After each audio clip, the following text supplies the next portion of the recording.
रविवार से लंबी दूरी की एक्सप्रेस ट्रेन जोरों से चलने लगी है। आज सुबह ट्रायल बेसिस पर जाटिंगा रेलवे स्टेशन से एक रेल इंजन जारी किया गया। पूर्वोत्तर सीमांत रेलवे पदाधिकारी ने कहा कि पिछले 24 घंटों में धूप निकलने से रेलवे ट्रैक को साफ करने में काफी मदद हुई है।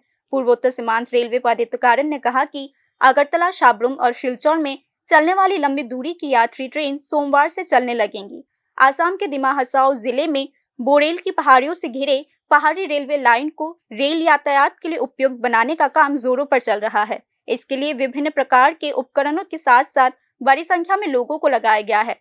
शुक्रवार, शनिवार और रविवार दोपहर तक मौसम काफी अनुकूल रहा। नतीजतन काम की प्रगति उम्मीद के मुताबिक हुई है। पूर्वोत्तर सीमांत रेलवे ने कहा कि अगर मौसम में कोई नई बाधा नहीं आती है तो सोमवार तक पहाड़ी लाइन पर रेल चलने लगेंगी। इस स्थिति में सीमा रेलवे की ओर से chief public relation officer Dipanjal Kishore Sharma ने कहा कि शनिवार शाम को अगरतला, शाबरुम और सिलचर समेत कई पहाड़ी रेलवे आश्रित क्षेत्रों में ट्रेनों की आवाजाही को लेकर अधिसूचना जारी की गई। अधिसूचना के अनुसार रविवार 29 जून को चलने वाली अगरतला रानी कमलापति स्पेशल एक्सप्रेस ट्रेन समेत कुल 6 लंबी दूरी की एक्सप्रेस ट्रेन पूरी तरीके से रद्द कर दी गई है। 28 जून को चलने वाली अगरतला देवघर एक्सप्रेस को आंशिक रूप से रद्द कर दिया गया है। यह ट्रेन 28 जून को अगरतला देवघर की जगह गुवाहाटी देवघर के बीच चलेगी। इसके अलावा 28 और 29 जून को चलने वाली 2 ट्रेनों के शेड्यूल्स में बदलाव किया गया है।